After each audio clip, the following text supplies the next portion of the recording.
마르다와 마리아의 이야기입니다. 어, 마르다는 예수님께 대접할 음식을 준비하느라고 예수님의 이야기를 듣지 못하고 있었습니다. 어찌 보면은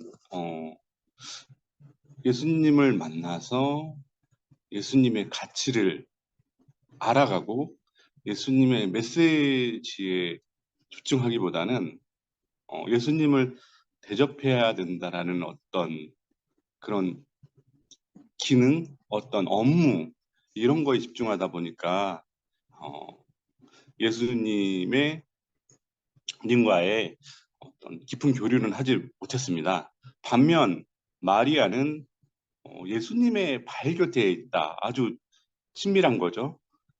거기서 예수님의 이야기를 집중하고 예수께서 들려주시는 하나님 나라의 비밀, 하나님 나라의 통치, 그런 이야기를 듣고 있노라면 마리아는 다른 생각은 전혀 하지 못했을 것이라고 저는 그렇게 판단합니다. 두 자매는 한 공간에 있지만 서로 다른 행동을 하고 있습니다. 마리아는 지금 여기, 지금 이 순간에 집중하고 있지만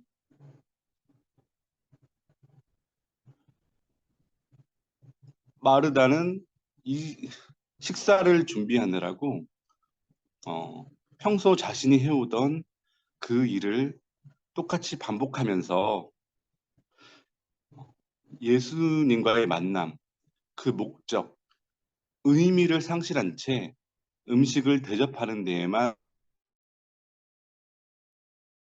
도 그렇지 않은가 이렇게 한번 물어보고 싶습니다. 다시 못 올 내 인생에 중요한 순간을 맞이했는데도 그걸 인지하지 못하고 일상성 속의 모든 것을 묻어버리는 것이 우리 삶의 패턴이고 그런 삶을 살아가기 일쑤입니다.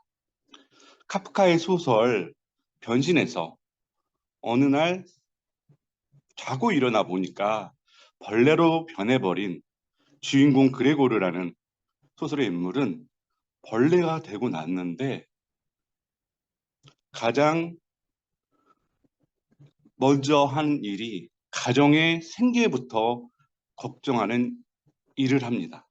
자신은 더 이상 인간이 아닌 사람들로부터 환대받을 수 없는 미물이 되었는데도 말입니다. 그는 나 자신으로서의 삶을 살고 있는 것이 아니라 돈을 벌어오는 가족의 생계를 책임지는 가정의 돈벌이로서 삶을 살아왔습니다. 그 삶은 그가 원했다기보다는 그런 삶을 강요당한 측면이 있습니다. 카프카는 소설에서 인간이 이렇게 소외당하고 있는 현실을 고발합니다. 사람이 인격으로서 존재하며 인간으로서 대접을 받아야 하는데 돈벌이 수단으로 전락한 그 사람을 이야기하고 있습니다. 더 이상 돈을 벌 수 없는 인간은 이제 그 가정 안에서 엄마의 아들, 아빠의 아들, 그리고 여동생의 오빠가 아닌 흉물스러운 벌레에 지나지 않습니다. 벌레가 되어버린 주인공은 방에서 나오지도 못하고 고립됩니다. 벌레처럼 방을 기어다니면서 주인공은 오물을 뒤집어 쓰는 그런 비참한 생활을 하게 됩니다. 그러던 어느 날 음악을 하는 동생이 몸을 이끌고 그 음악을 듣기 위해서 아픈 몸을 끌고 그 음악 소리를 들으려고 주인공은 몸부림칩니다. 한 걸음 한 걸음 내딛기 힘든 그 벌레의 몸으로 몸이 뒤집어지고 또 전진하기 수월치 않은 상황에서 그 희미하게 들리는 동생의 바이올린 소리를 듣기 위해서 주인공 그리고르는 기어다니게 됩니다. 이 장면이 어, 이 소설의 하이라이트라고 할 수 있겠는데요. 누구도 알아주지 않던 견습생, 입시준비생 동생의 연주가 그레고리에게는 아주 아름다운 음악으로 들린 것입니다. 그레고르는 비록 벌레의 몸을 입고 있지만 바이올린 선율에 온몸을 던지는 음악을 사랑하는 여느 인간과 다를 바가 없습니다. 사람이었을 때는 사람인지조차 모르고 인간성을 발휘하지 못하면서 살았는데 벌레가 되었을 때 이제 자기에게 남은 시간이 얼마 남지 않았다는 것을 인지했을 때 정말 자기가 사랑하고 자신이 원하고 자기가 궁극적으로 추구한 것이 무엇인지를 그레고리는 깨닫게 된 것입니다. 인간은 모두 하나님의 형상으로 만들어졌기 때문에 모두가 존귀하고 고귀합니다. 하지만 우리의 현실은 그렇게 녹록지가 않습니다.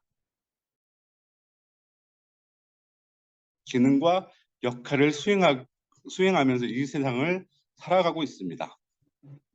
이런 상황 속에서 어떻게 우리가 한 사람 한 사람으로서 또 나로서 존재할 수 있을까요? 존재의 반대는 무시입니다. 마치 사람이 존재하지 않는 것처럼 없는 사람인 것처럼 하는 것이 무시겠죠. 또 존재의 반대는 소외입니다. 사랑하지 못하고 사랑받지 못하는 것, 이것을 소외라고 합니다. 이 무시와 소외가 만들어내는 것이 무엇이냐면 폭력이고 혐오이고 차별이고 억압입니다.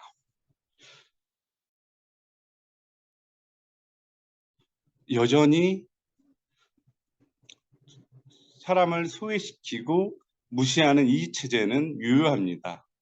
갈수록 교묘해지고 은폐된 방식으로 이 소외와 무시는 생존하고 있습니다. 우리는 이 소외 현실을 의식화하고 있을까요? 세상이 나를 소외시키고 이 세상이 나를 소외시키는 현실을 정당하게 그냥 받아들이고 살고 있는 것은 아닐까요? 그러면서 세상이 나를 소외시키고 나 자신이 나를 소외시키는 자기 소외를 경험하고 있는 건 아닐까요? 이런 세상 가운데서 우리는 마리아처럼 예수의 이야기에 귀를 기울이고 있는지 한번 물어보고 싶습니다. 예, 이상입니다.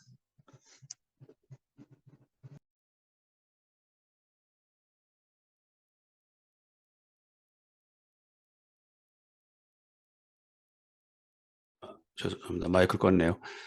예, 아주 귀한 생각거리를 던져주셨습니다. 우리 찬양을 들으면서, 음악을 들으면서 잠시 생각할 것들을 한번 다듬어 보죠.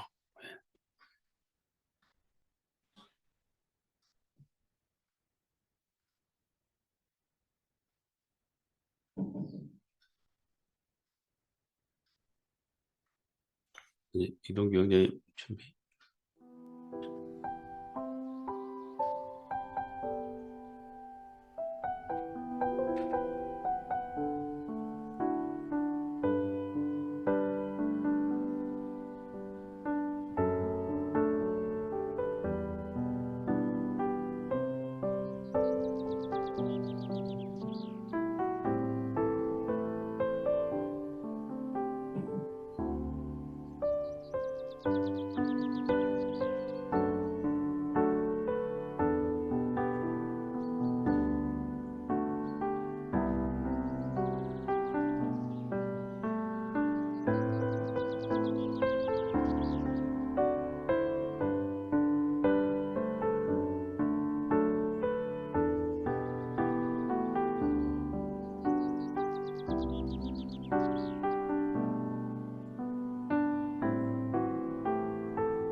예, 감사합니다.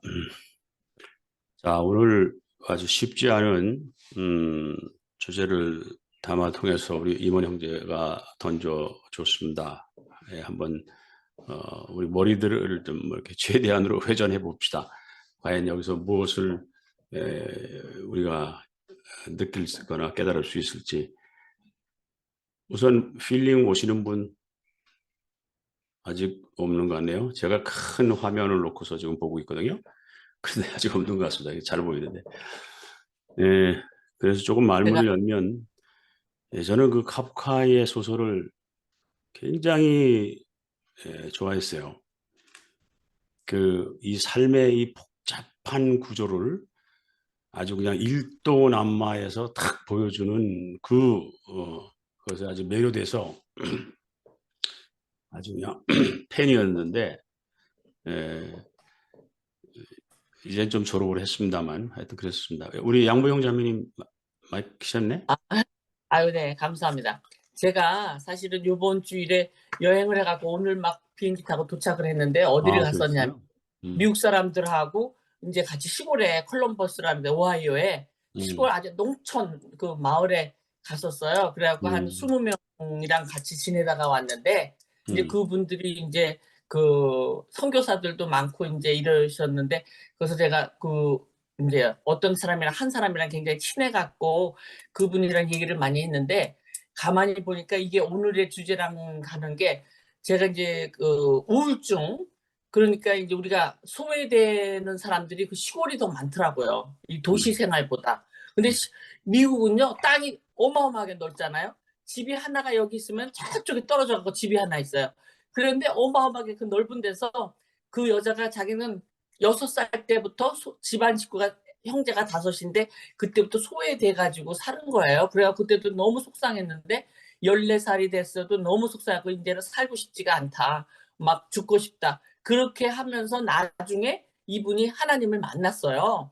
하나님을 만나가지고 어떤 때 막 너무 죽고 싶을 때 자살하려고 그러다가 하나님한테 내가 별이 떨어지는 걸 내가 보게 해달라고 막 그래가지고서는 별이 떨어지는 걸 갖다 봤다는 거예요. 그래서 하여튼 만났고 나중에도 또 뭐 교통사고가 났는데 완전히 뭐 피가 흘리고 다 흘려졌는데 이틀 만에 낳고 옆에 사람은 8개월을 병원에 있었대요. 지독한 교통사고가 났는데 하여튼 체험을 여러 가지 하신 분인데 근데 그분이 또 말도 못하게 예쁘게 생긴 사람이에요. 정말 제가 사진 있는데 나중에 올려드릴게요. 저기 배우 이상으로 이쁘게 생긴 여자인데 어떻게 그렇게 우울증을 겪고 그렇게 정말 슬프게 살 수 있을까? 깡시골에서 그렇게 정말 그래서 내가 지금 이번에 인도랑 중국 같은데 한국 거기는 외로울 새가 없잖아요. 나는 우리는 내가 자랄 때 봐도 우울증 환자라는 걸 못 봤어요. 우리 시대에는 우리 친구들 보거나 뭐 그러면은 매일 사람들이 목닥거리는 데서 살잖아요. 우리가 뭐 속으로는 굉장히 외롭지 군중 속의 고독이라 그래가지고 사람 많을 때 외로운 건 있어도 뭐 그렇게 심각하게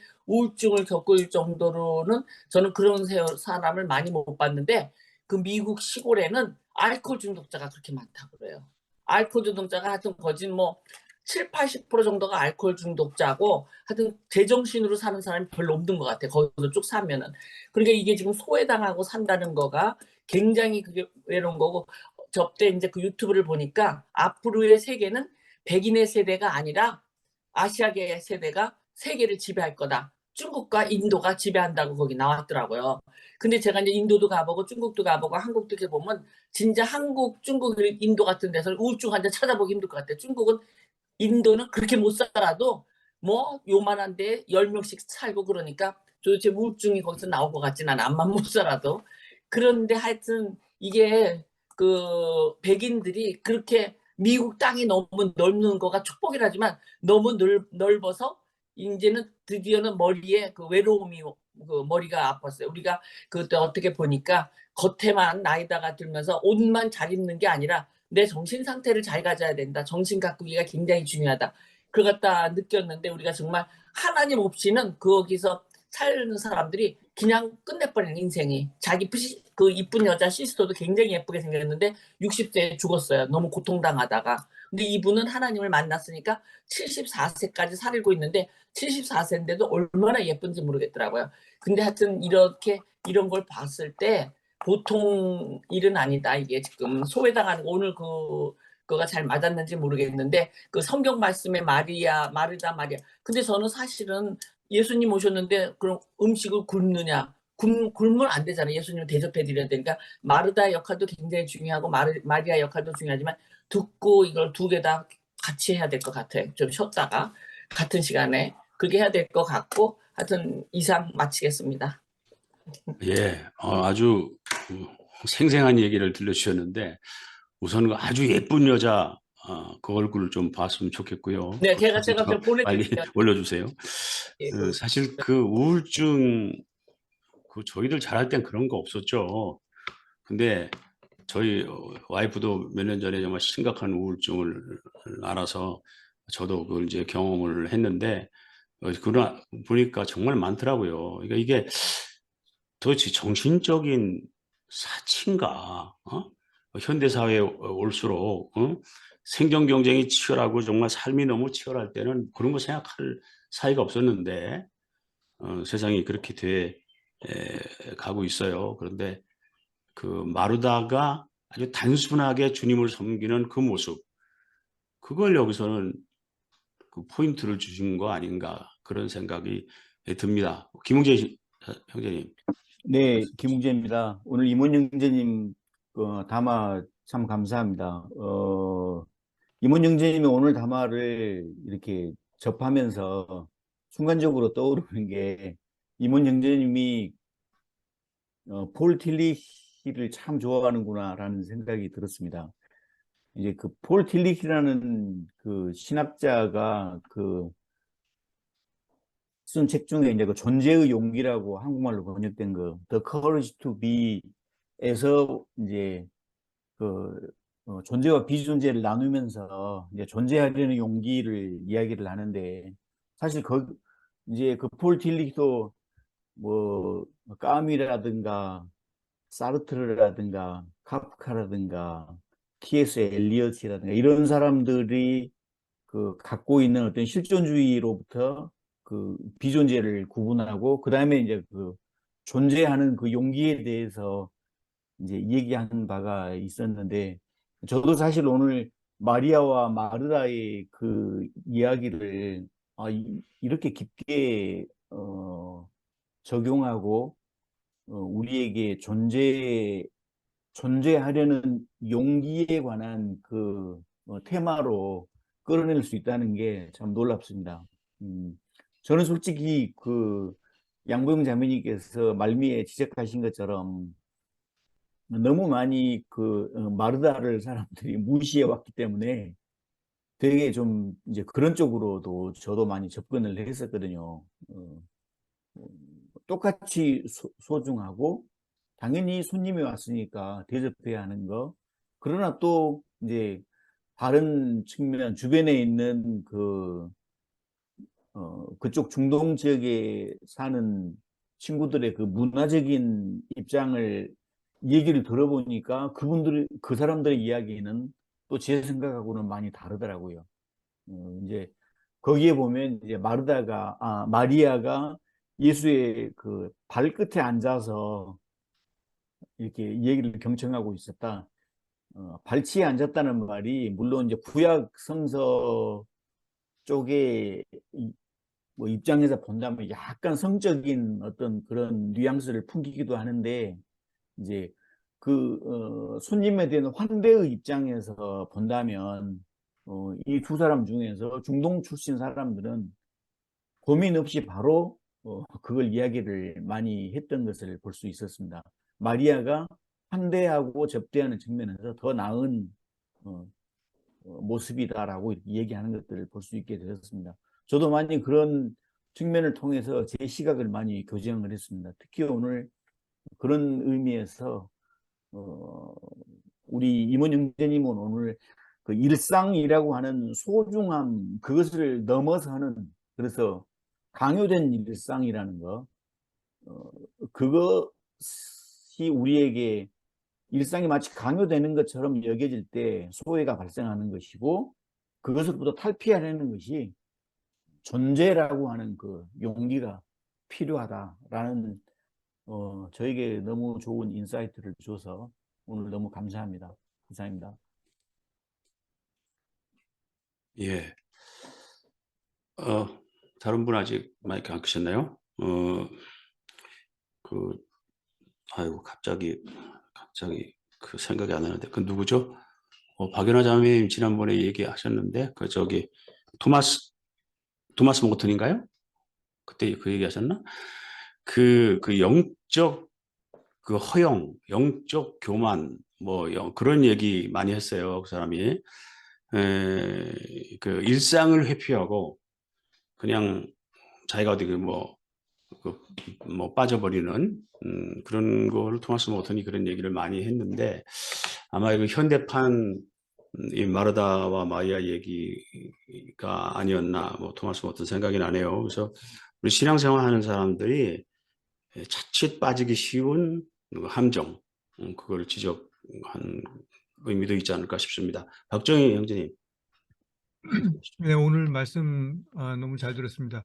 그 임원 형제님이 그 말씀 중에 그 소외 현실을 우리가 의식하고 있나라는 질문을 던져주셨는데 아주 그 점이 매우 의미심장한 질문이 아닌가 그렇게 생각합니다.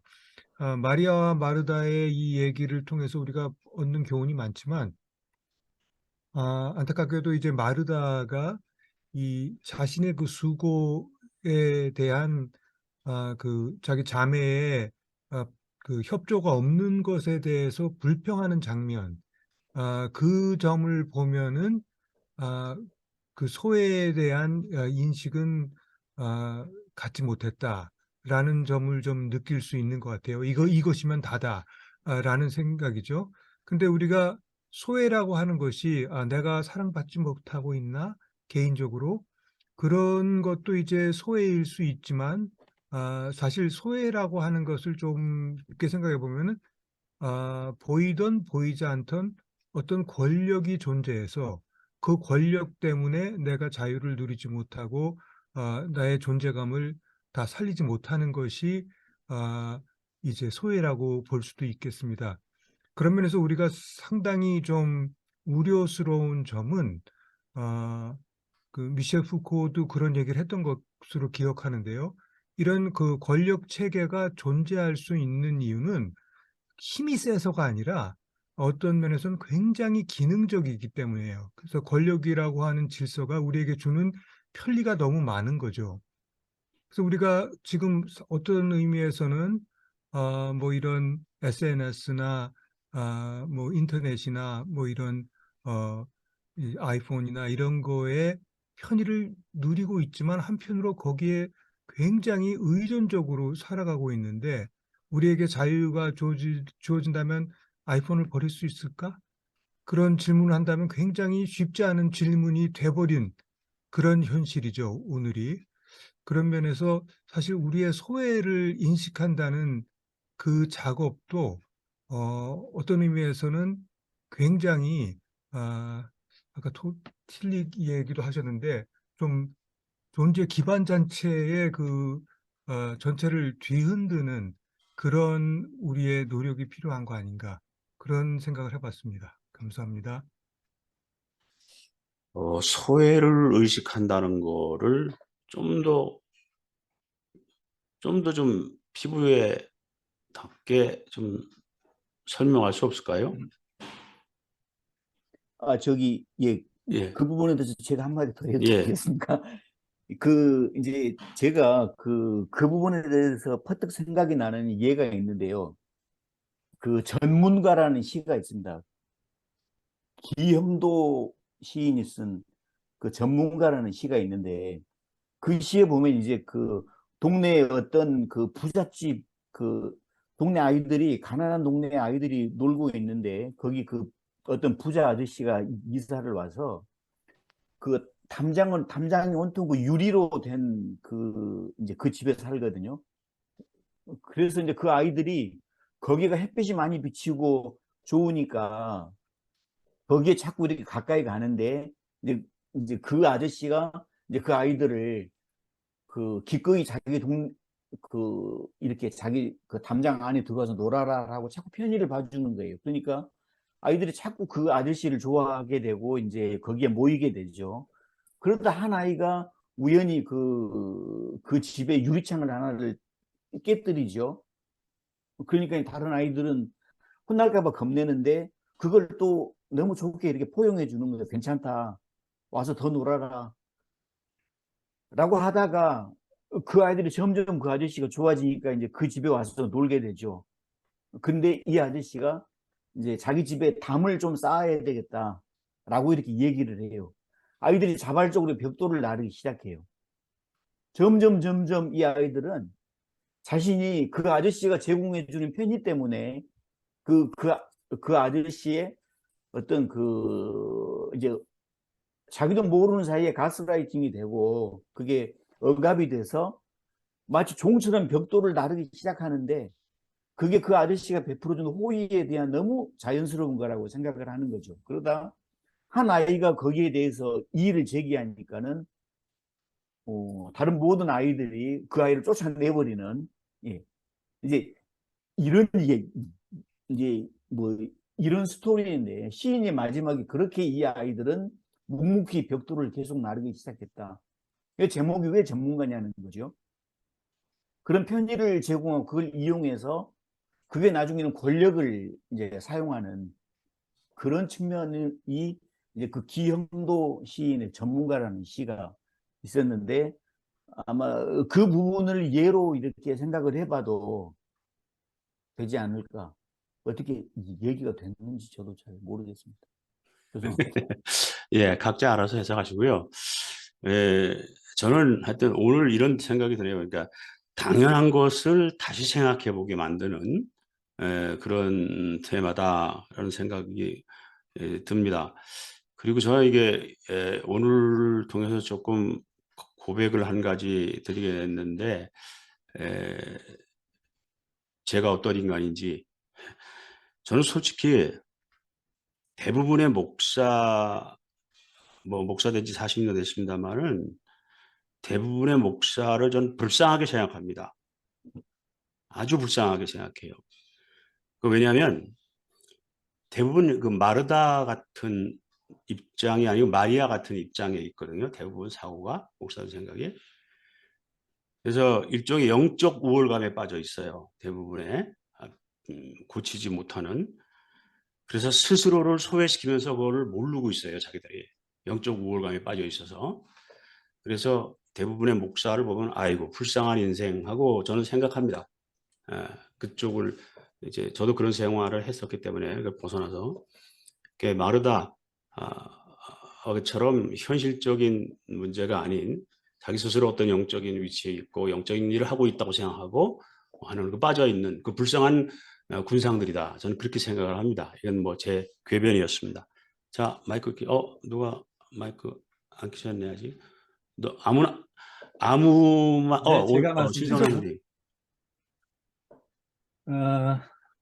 뭐 대부분의 목사님들이 불쌍하다 그렇게 말씀하셨는데요. 그 어떤 뜻에서 말씀하신지 잘 이해가 가요. 근데 저는 사실 뭐 대부분의 사람들이 다 불쌍하다 그렇게 느낄 때도 많습니다. 오늘 그 임원 형제님 담화가 이제 마리아 마르다 이 부엌 얘기로 시작해가지고 이게 어디로 갈까 궁금했는데 이제 형이상학적인 존재 비존재까지 이렇게 언급을 해주셔서 상당히 흥미있게 들었습니다. 근데 사실 저는 존재 벌레 얘기도 아까 하셨죠. 벌레도 존재하는데 다윗도 자기가 시편에서인가요? 뭐 나 벌레다 이런 말을 오죽했겠습니까? 우리 사람도 때로는 자신이 벌레같이 느껴질 때도 있고 벌레만도 못할 그런 존재가 아닌가 생각할 때도 있는데 어쨌든 벌레가 존재하잖아요. 근데 사실 벌레로 존재해서 뭘 하겠습니까? 저희 집 마당에도 뭐 이 나방도 날아다니고 뭐 벌레들 이렇게 볼 때마다 느끼는 건데 야 저렇게 사는 게 무슨 벌레라는 존재의 의미가 뭔가 이제 그런 생각을 하면서 이게 사람으로 산다는 게 이게 얼마나 감사하고 이게 엄청난 일인가. 그러니까 아까 우울증도 말씀하셨지만 벌레라면은 뭐 우울증 같은 거 있겠습니까? 그러니까 우울증도 사실은 사치죠. 우울증도 복이고 우울증도 감사한 거죠. 사람이니까 때로는 갈등하고 고민하고 염려하고 또 그 가운데서 서로 사랑하고 위해주고 아끼고. 그러니까 이것이 벌레하고 다른 거 아니겠습니까? 그래서 그냥 존재 비존재가 중요한 거 이상으로 우리가 사람으로 살고 있다는 거. 벌레로 존재하면 그게 뭐에 쓰겠습니까? 그 사람으로 산다는 게 너무 감사했고요. 그 다음에 마리아 마르다 얘기 나올 때마다 늘 이제 뭐 항상 우리가 듣는 이야기가 있죠. 마리아는 뭐 발밑에서 예수님 말씀을 열심히 들었다, 사모했다. 근데 그게 좋긴 좋아요. 뭐 저도 그렇게 뭐 배웠고. 그런데 바꿔서 생각해 보면 되게 얄밉잖아요. 마르다가 예수님 모처럼 오셨는데 음식 대접하고 이건 인간 상식인데 언니가 그렇게 막 바쁘게 일하는 거 보면서 아무리 하나님 말씀, 뭐 예수님 말씀 듣겠다 그러지만 예수님이 당장 어디로 도망가시는 것도 아니고 일단 이 사람의 생각으로는 일단 같이 좀 언니 도와서 좀 같이 하고 뭐 예수님 바쁘시면 예수님 좀 앉아서 조금만 더 말씀하시다 가세요. 이렇게 차라리 나중에 붙잡더라도 좀 왜 그랬으면 좋지 않았을까. 좀 저는 오히려 마르다가 더 정이 갑니다. 쉽게 얘기해서 인간적인 냄새가 나요. 뭐 믿음도 좋고 말씀도 좋고 다 좋지만 당장 예수님 오셨는데 시장하실 수도 있고 음식 접대하고 싶고 그거 다 사랑 아니겠습니까? 그래서 마르다가 과소평가되고 있다. 많은 설교에서 뭐 그런 생각을 해봅니다. 뭐 개인적인 생각입니다. 감사합니다. 예. 최한 형제 마이크 켜셨었나? 네, 이제 예. 말씀드리려고요. 아니, 저기, 임원 형제님, 무슨 생각이 그렇게 기쁘신지 모르지만, 카프카의 변신이라는 이야기와 마리아 마르다를 한꺼번에 연결해가지고 이야기를 해버리니까, 되게 어려웠어요. 모르시는 분들이 계실 수 있으니까, 카프카의 변신은 집안 가장 노릇을 하는 아들이 갑자기 자고 일어나서 벌레가 되어버렸다. 그 이야기입니다. 맨 처음에 잘 해주는 사람, 뭐 친구로 하는 사람 있다가 나중에는 그 벌레를 아들이 아닌 벌레를 죽이고 이사 갔다. 뭐 그 얘기예요. 그러면서 벌레가 된 존재는 벌레가 된 그 아들은 자신의 존재에 대한 의미부터 여러 가지 생각에 막 이렇게 되는 건데, 아니 이거를 마리아 마르다에다 연결해가지고 이야기하니까 이게 무슨 의미야? 나중에 임원 형제님 다시 좀 얘기를 좀 해주세요. 마무리하실 때. 저는 마리아 마르다 얘기는요, 2000년 전에 사람 살아가는 이야기고, 그때 이야기했던 그때의 얘기나 지금 현대사회에 살아가는 사람이나 2000년 전이나 지금이나 똑같다. 사람 사는 행태는 다 똑같다라는 생각이 들고요. 거기서 카프카의 변신까지 연결해가지고 생각하다 보면은 사람이 도대체 무슨 존재냐? 라는 생각이 연결이 됩니다. 마리아, 마르다 다 자기 의미가 있을 거고, 그런데 성경에서는 지금까지 우리가 배워왔던 거는 뭐 분주하게 사람 일에 마음 쓰지 말고 예수님이 말씀하는 거 귀 잘 기울여야겠죠. 뭐 어렸을 때부터 그렇게 배워왔어요. 그게 맞는 거라고 배워왔고요. 그런데 다른 편으로 생각해 보면은 그렇게 하나님 일 열심히 하라고 가르치는 그 교회의 모습들이 또 다른 쪽으로는 헌금 많이 내라, 교회 운영하는 데 도움이 되라, 그렇지 않고 문제 제기하면은 넌 묘주 인물이야 라고 맨날 그 이데올로기적으로 압박을 하고 그 안에 포획을 해왔죠. 마치 자기들이 벌레를 키우는 내지 동물을 키우는 사육하는 입장처럼 교인들을 내지 하느님을 믿고자 하는 하나님의 백성을 그 우리 안에서 끊임없이 이렇게 그 뭐랄까 헌금 받고 자기들이 그 뽑아서 생존하면서 이 안에서 살아야 돼 하면서 바깥과 차단하는 그런 짓을 교회는 수천 년 동안 해왔다라는 생각이 듭니다. 마리아 마르다 가르침도 그런 과정에서 나온 것이고, 그래서 그런 것들은 전면적으로 거부해야 된다는 생각이 들고요. 신성남 선생님께서 말씀하신 마르다가 더 가치가 있다, 라는 말씀도 저는, 충분히 이해가 되고요.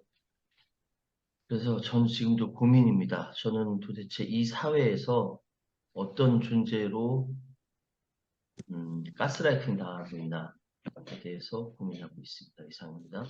예, 감사합니다. 다음에 우리 김경일 형제님. 네네. 저는 솔직히 종교계를 모르고 이제 뭐 그때 안기부에서 또 저를 이제 뭐 총장 사태 주역이다 해서 그 저를 관리하다 보니까 갈 길이 없어서 어떻게 하다 보니까 또 성공회로 어떻게 신학원밖에는 받아주는 데가 없어서 가게 된 건데 저 그때 우리 성공회에서 이제 신학원에서는 일요일 날 무조건 미사를 봐야 돼요. 그래야 나중에 이제 사제스품을 받을 수 있어요. 근데 그때 그 함석헌 옹을 이제 그 전부터 만났지만은 이제 퀘이커 모임을 저는 나갔어요. 그러니까 1년 동안 다녔는데 저는 그때 왜 다녔냐면 이분이 언제까지 사실지 알 수가 없었겠어요. 그때 이미 나이가 82이었어요. 그래서 서품을 못 받는 거는 뭐 그건 또 다른 뭐 하나님의 또 어떤 뭐가 있는 것이고 그러나 이 함석헌 옹의 말을 한번 좀 가까이서 들어봐야겠다. 그래서 1년을 다녔고 그때 제가 참 이 다른 세계가 있구나. 성경이라는 게 무슨 제가 보기에 그냥 전설 따라 삼천리 같은 얘기였는데 저에게 이제 눈을 뜨게 해준 거죠. 성경을 이렇게 봐라. 그런 걸 사실은 이제 배우게 된 건데 오히려 제가 사제가 안 됐으면 오히려 삶을 더 진지하게 살았을 텐데 사제가 됐기 때문에 어떤 문제가 생겼냐면 일단 모든 게 공짜로 주어지고 항상 대접을 받고 늘 이러다 보니까 한참 배워야 할 나이에 대접을 받고 살고 또 직업은 또 가르치는 직업이다 보니까 결국은 또 모르면서 계속 떠들어야 되는 이런 상황이더라고요. 그래서 하여튼 뭐 사제는 금방 안 되고 한 5, 6년 또 떠돌이 생활을 하면서 장윤순 선생님, 그 원주의 장윤순 선생님이 가르침대로 한번 좀 밑바닥을 기어라 그러니까 밑바닥을 한번 가봤어요. 그 지하철 노가다부터 시작해서 노가다를 한동안 하고 뭐 다쳐서 결국 못 하게 됐지만은 저는 그때 뭘 느꼈냐면 노가다 하다가 그때 노가다를 저한테 가르치는 그 선생들, 인생의 선생들이 그렇게 그 단순 노동을 통해서 깨우친 그 철학이 너무나 깊었어요. 그래서 이 배운 사람들이 갖고 있는 그 허구성, 그 말에 그냥 자기 자신도 도취돼 가지고 그 말에 정말 진정한 의미를 알고 하는 말인가 하는 의문을 가졌었는데 다시 어떻게 용케 다시 사제가 돼서 제가 돌아와 보니까 정말 신부들이 철이 없더라고요. 세상을 몰라요. 아무것도 모르는 사람들이 뭔가를 깨우친 듯이 가르치고 있는 걸 볼 때 정말 좀 한심하다 그럴까요?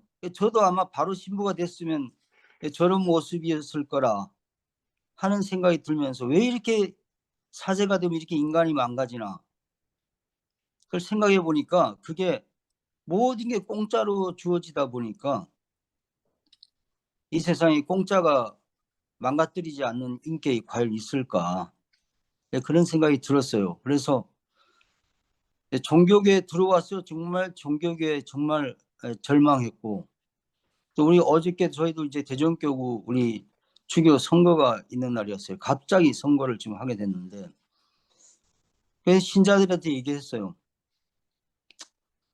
그동안 도둑질만 한 신부를 절대 뽑아서는 안 된다. 솔직히 내가 가가지고 분신 자살이라도 하고 싶은 심정이다. 그런 양아치들이 오랫동안 준비해가지고 그 좀 경쟁에 될 만한 놈 전부 다른 교구로 쫓아버리거나 잘라버리고 이번에 김규돈 신부 자른 것도 그 한 표가 워낙 큰 한 표이기 때문에 그런 짓을 저지르는 거예요. 그걸 보면 도대체 교회가 뭔가 정말 피눈물이 네. 나는 심정이 어저께 용케 하여튼 넘어갔습니다. 신자들이 불고 일어나가지고. 예, 집주머니 고맙습니다. 우리가 이제 정한 시간이 있어서 나중에 자세하게 듣도록 하고요. 최재구 형제님, 감사합니다. 예. 예, 최재구 형제님 말씀. 아마 여기 지금 참여하신 분들 우분투라고 하는 그 아프리카 언어를 잘 기억하시고 아시리라 믿습니다.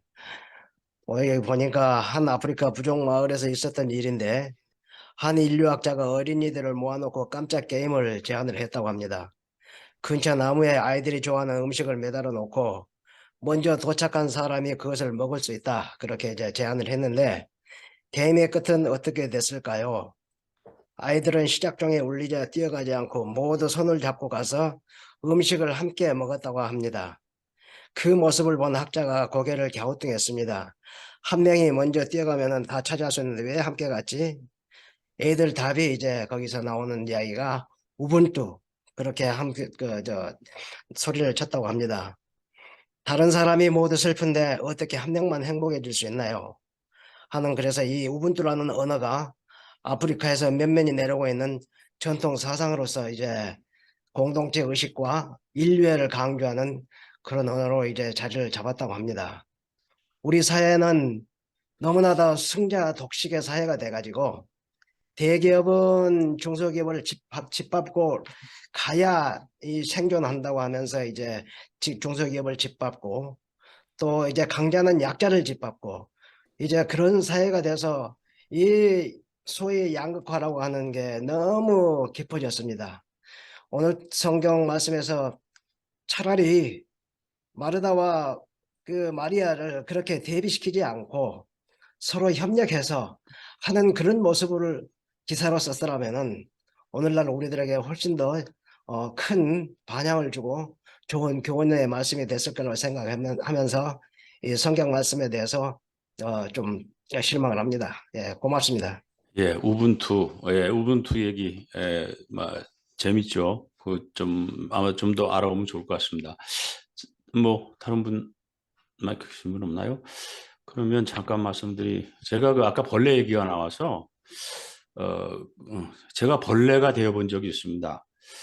그 이제 군대에서 이제 영창을 갔는데 영창에서 어떤 벌을 주느냐면은 그 영창에 이렇게 사방이 이렇게 철망이 쳐져 있어요. 저 테니스장 코스트처럼. 근데 벽은 이해할 수 있어요. 탁 부딪힐까봐 이렇게. 그런데 천정에도 쳐 있는 거예요.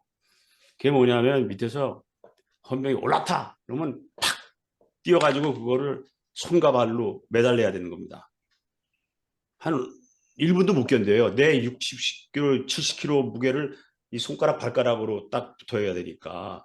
그럼 떨어지면 밑에서 막 곤봉으로 조지고 또 올라가니까 마치 어떻게 그냥 메뚜기처럼 붙었다 하는 그런 고문을 하는 거죠. 그때 무슨 생각이 들었냐면 딱 그 짧은 순간이지만 나는 벌레다. 난 벌레라고 생각하자. 그래야만 마음의 어떤 고통을 이길 수 있겠다. 그런 생각을 한 적이 있습니다. 저도 벌레가 되본 그러면서 찬송가에 이 벌레 같은 날 위에 주 돌아가셨네. 그 곡이 딱 생각이 나더라고요. 참 이게 먹물이 들어있는 게 먹물이라서. 우리 누가 방금 켰죠? 박수. 박연아 자매. 네. 저 기도 덕분에 잘 지내고 있다고 인사드리고 싶습니다.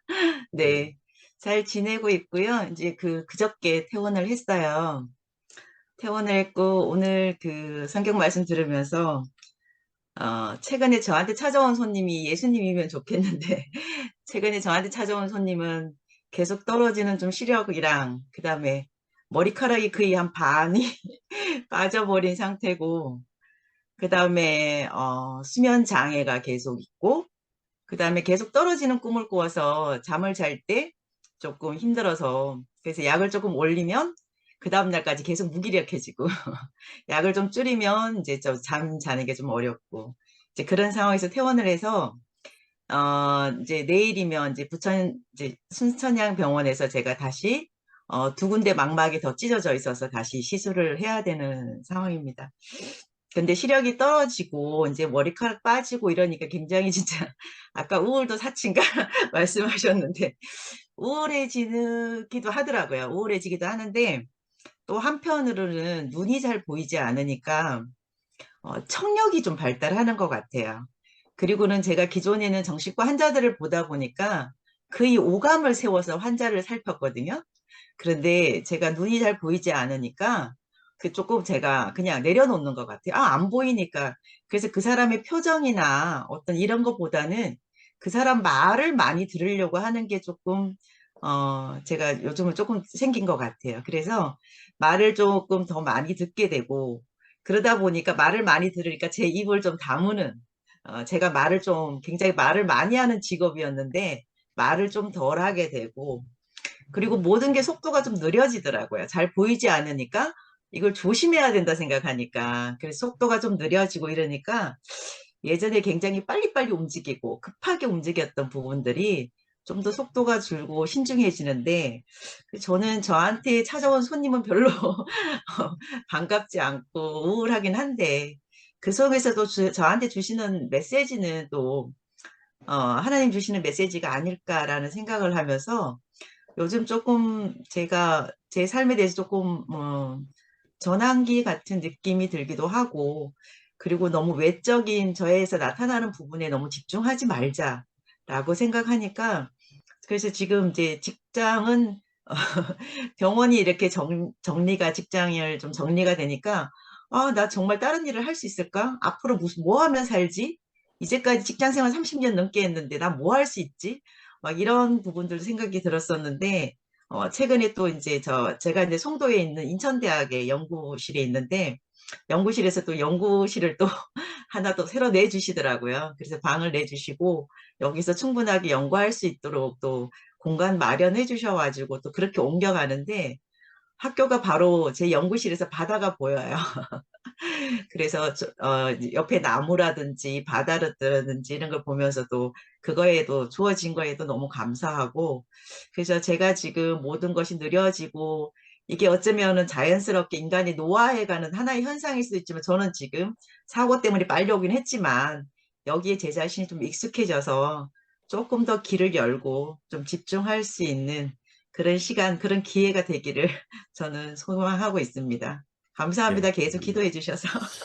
고통을 통해서 신천지를 경험하고 계십니다. 기도하겠습니다.